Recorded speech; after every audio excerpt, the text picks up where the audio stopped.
Welcome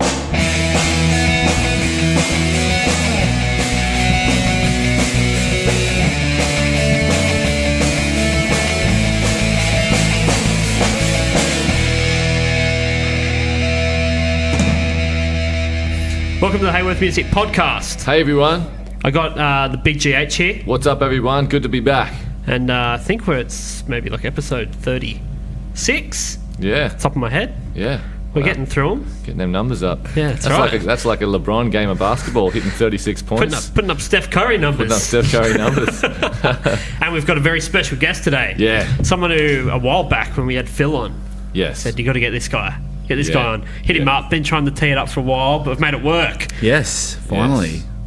Yes. The original Haworth employee. Yeah, that's right. Paul Robertson. Paul Robertson. Robbo. Hey, how are we? What's going on, Robbo? Not much, mate. Not much. Crowd goes wild.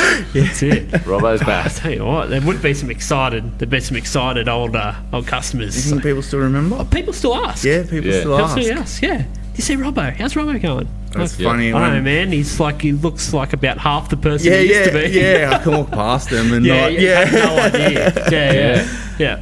It's funny, we when I caught up with Phil yesterday, we were bringing up a lot of the old customers and a lot of the funny stories people used to see all the time, and yeah. That's it. Now you had a very loyal customer base because you were just that guy who, well, first of all, Phil used to teach you at St. Joey's. Yep. Yeah. And then he needed a staff member to work with him at Kiama Downs when he first opened up the shop. I think I was doing uni at the time, or off surfing or doing something. Yeah, I think you might have even been younger. Yeah, you might have. Yeah, actually, I think I was in school. high school. I'm pretty sure you were. You were 11, 12.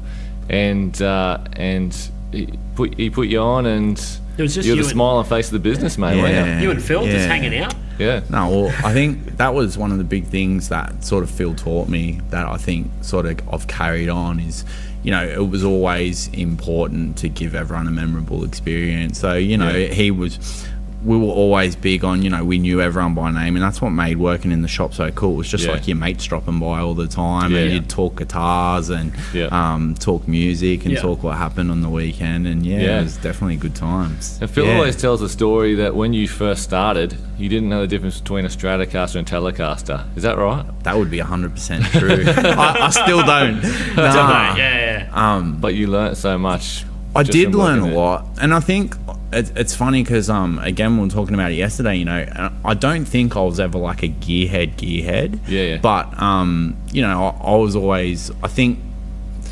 I always had a good relationship with the customers because, you know, I always found with most instruments, people knew what they liked, what they wanted to know. If you were sort of comfortable with them, they didn't mind asking any questions or finding out what you needed to know.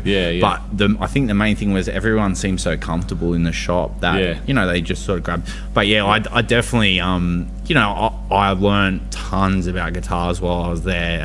You know, even just little things like being able to tell if an acoustic had a solid top or a plywood top. And I think that probably helped too, because a lot of the stuff I was into as far as like pedals and amps and, you know, loud stuff, your dad was like into a lot more of the acoustics, timbers, and, you know, so I learned a lot of that side of stuff from your dad as well. So Listen to tons of bluegrass. Three pickers and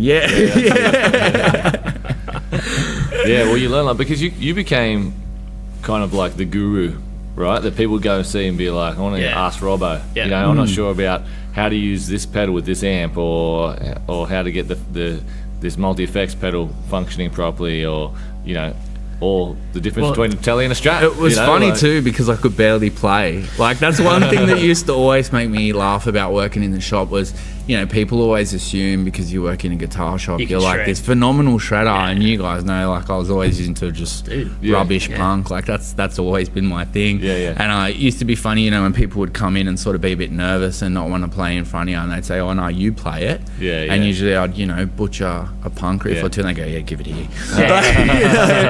But get half of Smells Like Teen Spirit right. But I think it's like, you know, it was once you form those relationships, people were comfortable coming into the shop and dealing with you, and, you know, I think the shop always did have that vibe of just, you know, there was definitely like a friendly feel, everyone that came in, and you sort of, I think too, it was important that when people would come in, whoever we had work in there, we always knew, how's this pedal that you bought the other week going, or how was your gig last week at the Oxford, or we were genuinely interested in what people were doing as well. Yeah. So I think that sort of, those relationships, what made people want to deal with us all the time. Kept coming back. Yeah. I remember you when you were like 12. Yeah, that's right.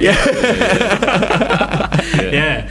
And I still dream about that Randall Warhead that you plugged me into in the amp room that time. It was like the Randall double stack, like 200 watt dime bag thing. 200 watt. I swear, I saw one of those the other week. Damon Bishop's got one. Oh, really? Yeah. And my mate Steve Hennis, who bought the one from us, he's still got that as well. Yeah. Well, they're rare as hen's teeth. Yeah. And I saw Zoo come up the other week, one of those Fender Metalheads, because I always really liked them as well. Yeah. Well, Damon Bishop just did us a fresh batch of shirts. Oh, did he? Yeah. Got himself a new guitar from us. So nice. A bit of barter system going there, but he's got a lot of guitars. He does have a lot of guitars. But that was about, so when we were at Kiama Downs, that sort of started like late 90s, wasn't it?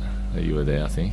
Well, I finished, it was when I finished, it would have been 2001. So, because I finished year 12 in 2000, and it was pretty much the next year that I come in. And it's funny too, because your dad was talking about yesterday how, I think when I started, I worked like a day a fortnight or something. I just come in, because I think, at that time, there was... like I remember him taking me down to see the shop at Kiama Downs before there was any gear in there. But, that was when we just had the first half of the shop. Things were pretty small. And so I think your dad and your mum sort of had it nailed down. I'd just come in from time to time. I think you'd come in after school and do repairs and stuff like that. But I remember too, and your dad reminded me yesterday that he'd say to me, I'd say, I want more shifts, and he was like, you got to make yourself indispensable. So I think that was a part of it too, is he sort of taught me about building myself into the business and making it so he did need me to be there. And I think by the end of it, I was 5 or 6 days a week, and and I think that was one of the cool things for me too, is even now I probably don't get to drop in as much as I like, but seeing how the business has grown from, and it was like the garage when I first went and spoke to Phil, and even before that, Phil, like you said, Phil was one of my teachers at high school, and so I remember going down to the garage and having him fix stuff for us, and giving him dodgy guitars we'd picked up at garage sales, and he'd do wiring jobs for us, and literally, we'd give our school teacher this guitar, and he'd come back with it 2 or 3 days later, and it'd be fixed up, and he'd charge us barely anything because he knew we didn't have any money, and then I guess it probably happened over a longer period than I remember it, but it was sort of a matter of moving into the shop, and there was a handful of brands that we sold, and then eventually taking over next door, and then the shop at Shell Harbour, and then seeing you guys move to Wollongong now, and expanding here, and but I think it's been like just at the same time too, like even with the small amount of brands and stuff at the start, it was really successful because of that service that we talked about before, and then just watching it grow and expand, and there's nothing you guys don't really sell now. It's crazy when you think that we're sitting in a room doing a podcast, and this room's probably like 4 times the size of the Kiama store. And it's a room that we do a podcast in. Well, that's what I was just talking about downstairs, when we'd get these massive orders delivered to Kiama Downs, and you'd just be like, where are we going to fit all this stuff? And it would sit out the back, and it's like when you're loading all your gear for a gig into a sedan, and we used to call it gear Tetris. It's the same kind of thing. We've just gotten 120 cases because there was a deal happening. Where are we going to put them all? I remember at Marilla, because Fender would only deliver to that store, and we had to do Christmas orders, so they just dumped like 3 pallets on the footpath. Was that when I was around? They couldn't actually get they couldn't get them into the shop, so they literally just pulled the truck up, put pallets on the footpath while people just walking from crazy Centrelink to the Bonnello. And it's like, we need to get these inside somewhere, and there was no storage in that place at all, especially for 3 pallets worth of gear. I think that was a funny thing too at Kiama, is you sort of new gear had come, or we took over the shop next door, or whatever happened, we'd always fill it. We'd always have heaps of stock, and it's another thing that I mentioned to your dad yesterday that I always remember is your dad was always, Phil was always about, so I keep saying your dad. Phil was always about turning stock over. So it was a matter of, if we can get something out and get something new in, let's do it. And so I think that was one of the cool things for me too. And we were always big on, and I think all of us that ever worked were always big on, we always tried the stuff out. So it was never one of those things of like, if you're not serving customers, you're cleaning, or if whatever. It was always, this has just come in. And like, I remember Phil was always saying, or Phil would say, take one of these home, try it out, and we'll use it as a demo unit and spend a bit of time, have a bit of fun with it. But just that thing too of then when someone comes in, you know how to pull a good sound out of it, you know what it does, and you know what it suits. And I think that was another thing that we always covered pretty well is, because we were always people that played in bands and played music, and so I think that when customers came in and you had an idea of what they listened to and what they played and what sort of gear they'd like, you sort of could go. And that's another thing that I guess was pretty cool about the way we always did things was like someone would come in and say, we just got this new pedal in, you should have a go. And it's like, I'm not looking for any new pedals. And it wasn't like we were trying to sell someone a pedal. It's just like, this is a cool pedal. This is a cool pedal, and you're a muso, so just come in and plug it in and have a go of it. So that's cool. I like our Wollongong store for that. It reminds me of the Kiama Downs store because it's about the same vibe. So it's probably bigger than the Kiama Downs store, but it's got that vibe. It's a couple of staff members, Dean and Ryan, up there most of the time that run it. It's easier for them to know every customer that comes in because it's just the two of them, and so between them they can have those relationships. And not that we don't have it here at Shellharbour, it's just bigger just because we've got the online component here as well. And then you got the drum room, the drums and that too, and the store. And more the staff turns out like there's more staff rostered on, so you're less likely to run into the same person every day. So we do have that to some degree here at Shellharbour. I think Wollongong has probably got it more out there just because it's that smaller store and it's just a couple of staff, and it just reminds me of the Kiama Downs days where it's like there isn't really a storeroom, there isn't really a whole drum room, it's just kind of guitars and amps, and it's just a couple of staff, and customers, they can kind of do that as well because they're not dealing with the online part of it, which basically keeps this thing just like pumping at 100 miles an hour all the time. Up there, it's they've got time to be able to go, this came in here, let me plug this in for you, this or that or whatever. If you ever walk into Shellharbour and not see three dudes on phones, you'd be pretty surprised. Like they should just need to get them those like Bluetooth headsets. So they can look like real dickheads. Real 40-year-old guys in driving Ford Beamers. Capris. It's like, what'd you say? You're talking about real estate agents. It's like, what'd you say? No, I'm not talking to you. I'm not talking to you. I'm on the phone. I'm not talking to you. Shut up. What did you say? And they wear it all day when they get one phone call every 3 days or something like that. Speaking of online, what do you remember about the online side of things when you were working at Kiama Downs? What stage was the website at that we had, if we had a website, and what do you remember from that? That's one of the things that when I was speaking to Phil about, like I remember that it was pretty early. Like I remember I'm pretty sure that the website was definitely there. I remember I remember probably from the get-go that sort of shipping guitars was always a part of something that we did, but I think, and my recollection's a little hazy from years of damage. But I honestly think that I think that at the start it was probably just we'd sort of send off a few guitars here and there, and there was always stuff moving. But then I'd remember those days, probably after a few years, and again it was probably a gradual build up, but I remember getting to the point where you couldn't move in the workshop area because there was that much stuff packed up. And you remember Silver would always take them to the post office, and we'd have boxes around everywhere and chuck them in the back of the Volvo and go over to the post office. Had a hard life. And so I think that again, like the internet, I'd probably say very similar to what I said about when the shop started at Kiama Downs is it was definitely sort of there and it was present, and it was I think we were ahead of a lot of other people at that time because it wasn't something that everyone was doing. And I think I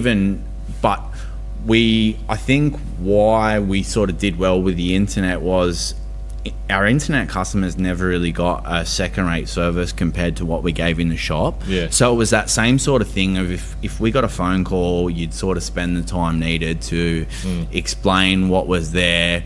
We'd never send anything out without playing it, without checking it out. If strings weren't great, we'd change the strings. If it needed a setup, well, we'd pretty much set every guitar up before it go.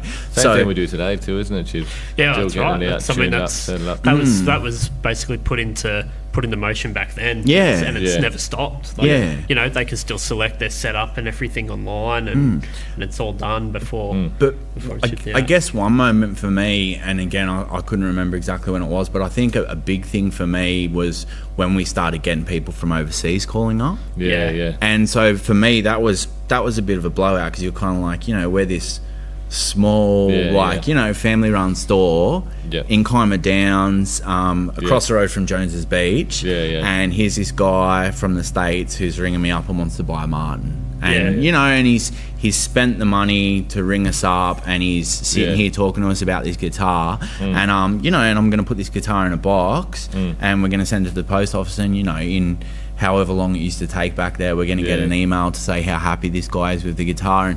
And you know, it's funny, like I was saying, even just, you know, we'd have certain customers who'd buy their strings off us online all the time. You know, and just like I was joking with Phil yesterday about, you know, we used to have one customer, he used to buy a packet of strings off us all the time, but he used to ring up and have like a 40-minute chat every time he wanted to buy strings. And, you know, I think like there's a lot of things that definitely set us apart in those days from what everyone else was doing. And so I think that the internet when we first started up, and you know, Deanna was handling all that stuff at the time, you know, and so she was you know, like always responding to emails and a lot of inquiries. And I think one of the good things that probably like continued the growth was, again, like, you know, your dad's philosophy towards sales, and just that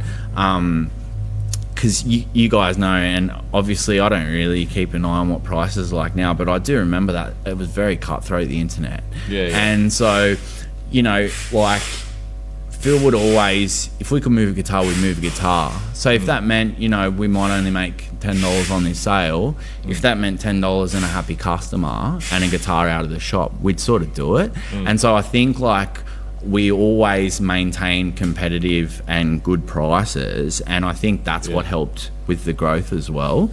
So but I definitely remember the internet sort of starting off as something that was probably like a sort of small part of the business, and then just watching it grow as everything else grew. And I think too, like, you know, the more sort of brands and stuff we picked up, and it was a reputation thing as well. I think once we kind of started to get, and you know, eBay reviews and all that sort of stuff, like so it was kind of at the point where it was lucky for us that we were a new business, because a lot of the established businesses at that time would have just seen the internet and been like, oh well, we've already got our business model in place, we've been doing this for so many years, why change now? Too much effort, too much money to spend. But because we were a growing business, here's a whole new store you can have, you know, online. Well, eBay store. I think that's where the opportunity was for us, because it was just like, we're already a new business, so let's just bring this into what we do. And that's probably why we were able to set up one of the first online websites. The eBay store started in 2000. But I think too, you know, what it is, and it's something that I always try and do now with my work, is you kind of want to be proactive, not reactive.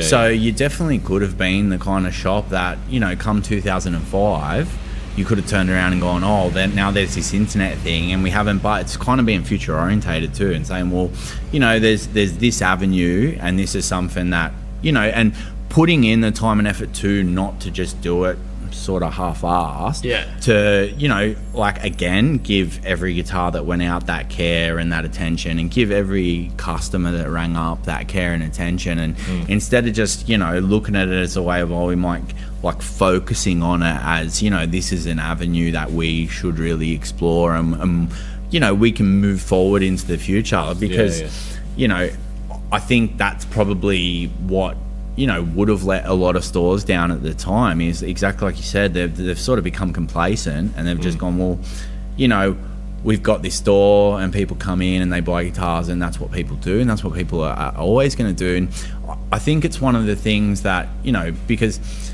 for a lot of people, they do want to pick up a guitar and play it before they buy it. But for a lot of people, they're happy just to order something online. You know, and it's becoming more and more common, you know, just to kind of go, I want a Tele. This. And well, that's another thing that we did too, is, you know, we always, you know, if people were uneasy, we always sort of said, you know, check it out.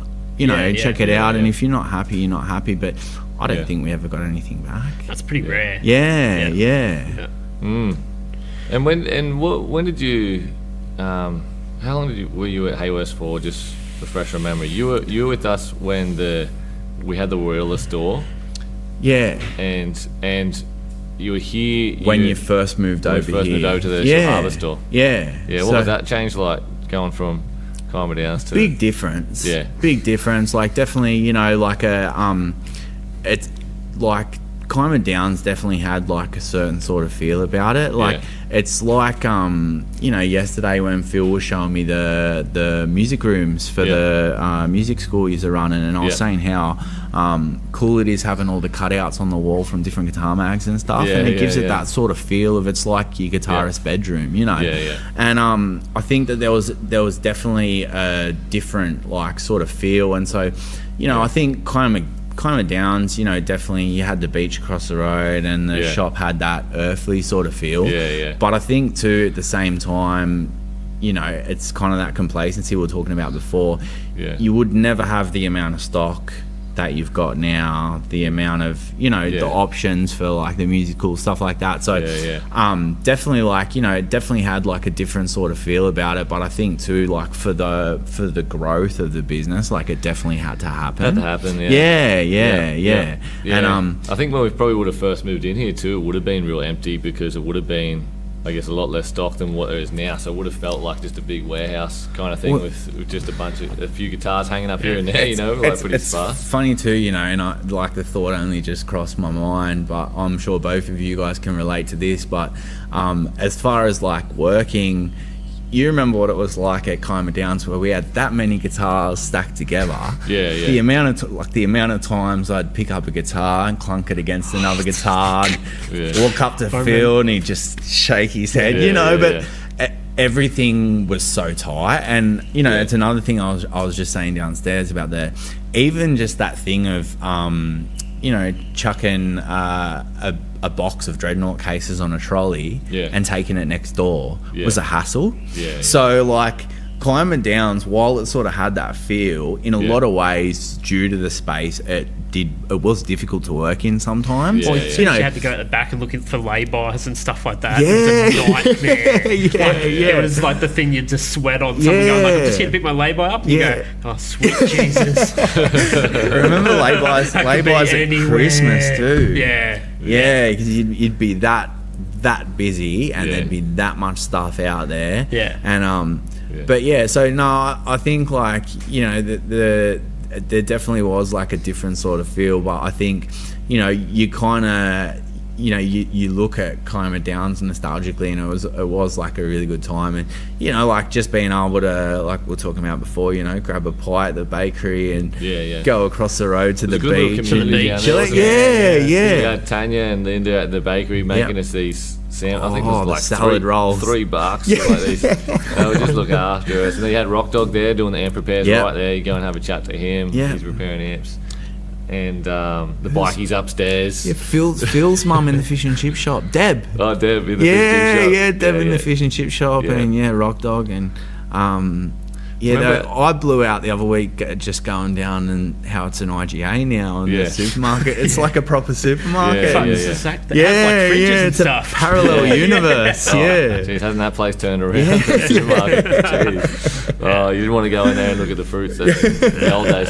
But remember, it was even like, because there's so many houses around there too. But one time I got a knock on the back roller doors. This guy with an outboard motor from his boat on his hand that he dragged down from his garage. Remember that. And it was such a He nearly community that severed his finger. he got his finger caught in the mounting bracket of this outboard motor on his boat. And all he could do was just waddle down from his house and knock on the back roller door because everyone else was working that. We pull up the roller door. I thought it was like a delivery or something. Yeah. This guy with this massive outboard motor, he's trying to hold it. He's like, where's my finger? It's caught. And we were just like, geez, get a screwdriver or something. So we get a screwdriver. We're trying to get his, prop this thing open, get his finger out.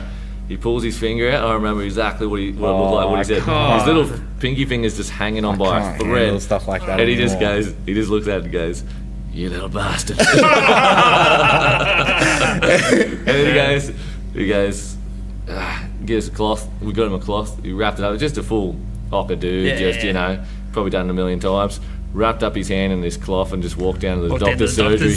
And we're like, you sure you're going to be right? You want us to take you down? He's like, nah, I'll be right. It's funny you say that too with the community. Like, I'll never forget the time. I'm not sure if you were there, but I was serving someone in the amp room, and I think did we for a time have one of those buzzers that went off when people walked in, but we never did at the time. Yeah. And you remember how we used to sort of get along with all the local kids, all the kids that used to hang out the front. And I remember I was serving someone in the amp room, and then I went around, and this kid ran in. He said, "Paul, a lady just came in and took a guitar." Oh yeah. And I said, "What do you mean, mate?" And he said, "She just walked straight in and walked straight out with it. There's no way she could have paid for it." Yeah. And I said, "Where did she go?" And he said, "Oh, she went up towards the Bottle-O." And I'm trying to remember. Will and Dave. Remember Will and Dave? So Will that always did the Beatles tribute stuff, and Big Tall Dave, his mate, they were there. Yeah. And so I went around to the Bottle-O, and she must have just bought something from the Bottle-O. Yeah. And so we ended up jumping in Will's car. Yeah, Will's car, and drove up along the beach, and here she was. She'd tied her jumper around the guitar as a strap. Was well affected by drugs. I don't know what. But it was just sort of sitting there and playing some tunes on this, Monterey that she just walked in and picked up. And I remember we got the cops down but that was crazy. But it was one of those things where the local kids straight in. Oh, someone's just come and took a guitar. And I remember Will telling me the story afterwards, and he said he gave her a mouthful. He did. I was going to say that, but then I didn't want to mention what he actually called her. I'm not going to say what he called her. I still remember, and I want to hear everything. She was off her head, She was, and you could tell she wasn't local. Just someone that had floated in, and just saw the opportunity, walked past the shop, and saw that no one was there. And guitar? I wouldn't mind playing a couple of tunes on the beach. And I remember too the other time when someone had a Tommy Emmanuel Maton, and we'd gotten a fax about this guitar had been stolen. And lo and behold, this bloke rang. I think you spoke to him on the phone and said, I've got a Gibson Les Paul to sell. And we said, I'll bring it down and give us a look. And he come in with his guitar, and we said, me and you, I think it was me and you, we spoke to each other and we said, this is this guitar that we've gotten the fax about. What are we going to do? And I think we got someone to call the cops from the back room, and then we made out like there was a problem with the preamp. So you were standing there on the workbench pretending to work on it while we waited for the cops to come and get this guy. That's crazy, isn't it? Yeah. Going back to the young kids sort of being around the time. I was talking to someone the other day. I can't remember, someone who grew up in Kiama Downs, and talking to them about coming to the shop, and I think the shop did have a pretty big impact on the amount of young people playing music in the area at the time, because it was just a small community, Kiama Downs, and Kiama, and I think that a lot of kids going to Kiama High and and even a lot of the primary school kids going to Minamara Primary School ended up with guitars from the store, because it was just, the parents might be going down the shops to get some milk and then come across the guitar store, have a look, we're doing these packs, and a lot of kids getting guitars for Christmas and that sort of thing around that time too. And I think a lot of young people coming through then ended up probably getting into music a bit more just from us being there in that small community. Big time.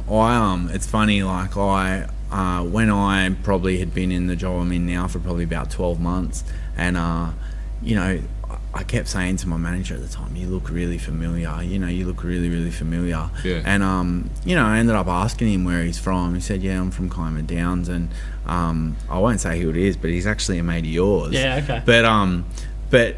And I said to him, I used to work at Haworth. And he said, we used to always go in there while our chips were cooking. And I think it was like even people that didn't play music used to come into the shop and say g'day. Yeah.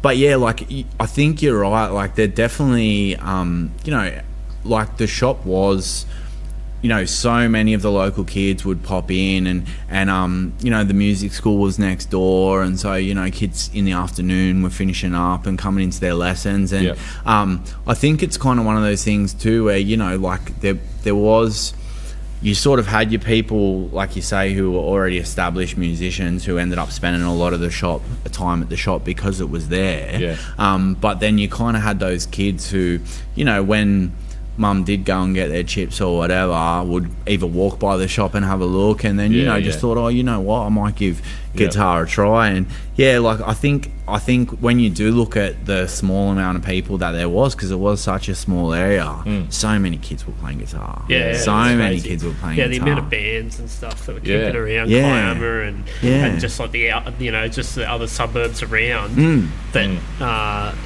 definitely. You wouldn't think there'd be that many in such a small area without that being a hub around it. I'm curious, how did you find it when it was only you and Phil for so long, and then the staff started to grow? You had new guys starting to come in. How did you find that change? Because I remember being in that tiny shop, and some Saturdays we'd have like 6 dudes. In there working at one point. It was crazy. I'll be honest, like, I always really liked everyone we worked with. I think like one of the things, and I guess now looking back on it, it kind of shows the relationship that I'd built with Phil. But Phil would always sort of say to me, like, what do you think of this person?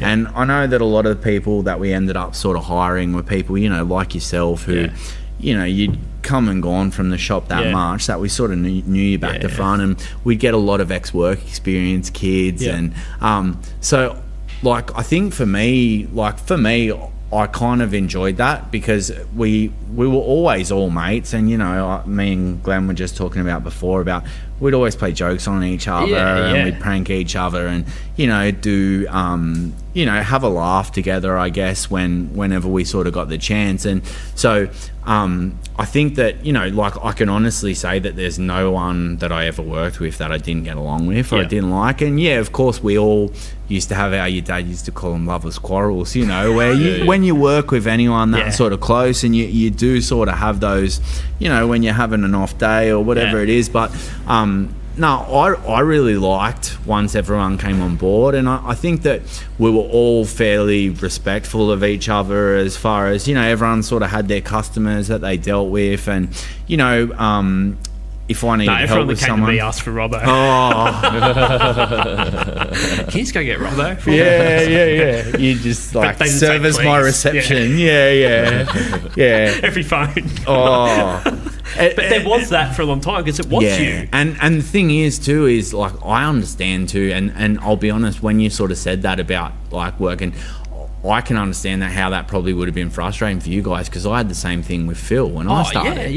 Everyone wants to talk to Phil. And you'd kind of be like, I'm okay too, you feel like when I first started, no one wanted to have anything to do with me, and everyone's just sort of like, I want to talk to Phil. Phil's a mate, and and I remember to the point where like everyone sort of would be convinced that they, because I think people, once they develop that relationship, they think you're the only person that's going to look after them, or you can do them a better price than anyone else is going to do. And but like I like Cuneo, like, you know, I'd been mates with Cuneo since school, so we used to have a good time together. And Corey, and yeah, he does, he really does. You know, and Corey and Bezo and yourselves. It's funny that you say that. When Phil would say, you know, like, what do you think of this guy? I remember he sent Bezo up to work with me at Marilla one time when I was running the Marilla store, and he rang me after the shift I had. It's like, so what do you think of him? He was on trial. I'm like, that dude is absolutely useless. It's like, if you ever send him here again, I'll quit. And Phil just laughs at me. It turns out he's the most useful person on the face of it. He could do anything. He was just very young at the time. But he was young. Just and pretty vague. And I think young and vague. He actually, Bezo totally changed the way that I think about people even now when I meet them. Is that I didn't know anyone like him. No one in my social circle, people hanging out with, were like him. He was just this totally different dude. And so I call it the Bezo effect. If I run into someone first time and I go like, oh, I don't know about that dude, whatever, just give him a few more cracks into that. You go, oh, I get it. You know, you got to figure out what they're about and go, oh, I get it. Yeah, I like them. It's like certain albums. And the first time you listen to it, you go, this is rubbish. This is and then you listen to it again, and you go, slow you know burn. what, this isn't too bad. This isn't too bad. And Bezo was a slow burn for me. But, so Bezo was the catalyst for you to be not as angry over the years, you reckon? Maybe? I thought it was settling down and making a family and that. Valium. I still choose to live by the code of... whoever I meet, I started a deep hatred, and they work their way up. They earn your love. Earn your love. They got to earn it. They're not going to start. They're not going to start as all right. And anyone that started it to you, I know it. They know I hate them. So I'm just trying to think if I've left anyone out from. Well, Paddy McAllister. Yeah, Paddy. Yeah. How could I forget Paddy? So I still see Paddy from time to time now. Yeah. We always got along well. Joel Wyman. Yeah. No, like I think like. Definitely, like, we all had a lot of good times, like, and I think too, like, you know, I think before it was anyone else and it was just me and you, Glenn, you know, we used to be pretty mischievous then, you know, and there's sort of when what do they say, when the cat's away? I was thinking about it this morning when I had to have a chat to one of the staff about coming in, you know, after too many drinks one night. I just had to have that sort of conversation with them, and it's just funny looking back. When we used to work together, you know, like just. I think I was always late, wasn't I? I was just I think I had the key to it. And now you have the talks. And I think I had the key, and you always had to wait. You I'd be sitting out the front. For me to rock up. And I lived like literally 2 streets away. If you'd pegged the rock from your balcony, you probably could have landed on the roof of the shop. It took me a while to wise up, didn't it? But I was just young and had to. I think the best thing for me was when Dad sort of started stepping back a bit, and I had to take on more responsibility. Then I was like, okay, well, this is how I need to step up now. At that time, I was kind of not taking it too seriously. Stop gluing coins to the ground and stuff like that. Just silly coins, silly things like that. But anyway, it's different now. But you know, we used to do all that stuff. We used to prank call each other, and you know, we used to prank call the Shell Harbour store, and that always it started to get dangerous. The amount of times you had to prank call the stores, because like you were pretending to be customers and stuff, and it's just like, this isn't going to work out well. I think we had to like fully just go, we can't do it anymore. I think that's what happened. It's going to become like, I think like. Glenn, his impersonations were too real, and you would think you were talking to the customer. I think was it but something that got you that ended it? I think it was like I remember you snapping pretty hard. It normally was me snapping pretty hard about something though. But you know, I think it's like, and you know, it's like they were all, you know, the sort of things, and again, like that same kind of vibe I think the customers sort of had, we sort of had that amongst ourselves, and that's it. I guess it was sort of different, but for me too, I think that it was good for me to be able to like sort of help people out when they started too, like you know, so it it was sort of good to be able to, I guess, like impart like some of my experience onto people, and just kind of, I think it was good too because, you know, when everyone sort of came, I think I'd spend a bit of time with them and sort of show how I did things. But I think everyone did things their own sort of way. And I think that's why it was sort of good too, that I think we all brought something different to the shop. And I think it was cool too, like, you know, even though the three of us liked some of the same bands, realistically, we were all into different music. We all liked different gear, but we were all similar kind of people too, I think, too. So we were all pretty laid back, except for Chib. That teen angst really lasted quite a long time. Until yesterday. I mellowed out. But it was good because I enjoyed my time of playing bass in Under the Influence. Which that would never have come about. It's funny, like, and you know, I think that too, like, even when I was talking with Phil, you know, and we're throwing sort of old names up and stuff, and like I've met a lot of people like through working at the shop that, you know, I probably would have never come across before. And you know, we sort of even just stuff that we sort of all did together, and, you know, a lot of good memories, and like you say, like, you know, I think we did that one gig at Rock Factory together, and that was full. I was a mess that day. I was an absolute mess that day. But yeah, like it's funny because it was a while ago, but you kind of don't really realise just how sort of formative those years are in your life. And, you know, it's like what I said before about that sort of, you know, customer client service ethic that your dad really instilled in me is something that I try and carry over to wherever I've been since. And like it's just sort of like, it's funny too, like, you know, sitting like yesterday having a coffee with Phil and like laughing over a lot of, you know, other sort of stories and things that had happened, and some of you guys now, I think you don't remember a lot of this stuff until it sort of, and it's kind of like, you know, when I don't catch up with my mates now as often as I'd like to, but there's always like those sort of stories that one person remembers that you don't really have much recollection of. And I think we used to have a lot of good times. But no, definitely like I think, as much as, because I feel like I've railroaded the question, but but yeah, no, I definitely think like we all had a really good relationship, and I think that each person that came definitely added something, and I think it was needed. And I think too, like, you know, you talk about, that's another thing, you know, and it's probably another thing that is definitely a plus with moving here as opposed to Kiama Downs. Like, those weekends used to be crazy, and, you know, you'd have Saturday and you'd have 3 people with strollers in the shop. You'd have four of us trying to get around, serve a couple of different. And I think too, like, when you do look back at that, it is pretty mind blowing just how busy we'd get for this little shop at Kiama Downs. And, you know, kind of like what I said about the people ringing from the States, the amount of people that would drive from Sydney, Newcastle, Nowra, you know, like Canberra, and you're like, you know, these people have driven here, they've driven past however many, and there's people like that there's people who used to drive from Sydney every week to come and see us. And it's funny too, I saw him at the airport the other day, and it's funny even that, you know, it was when I was coming back from Queensland, so it was on Thursday, and I'm trying to remember, was it Craig? And he was from Campbelltown? Hancock, his son.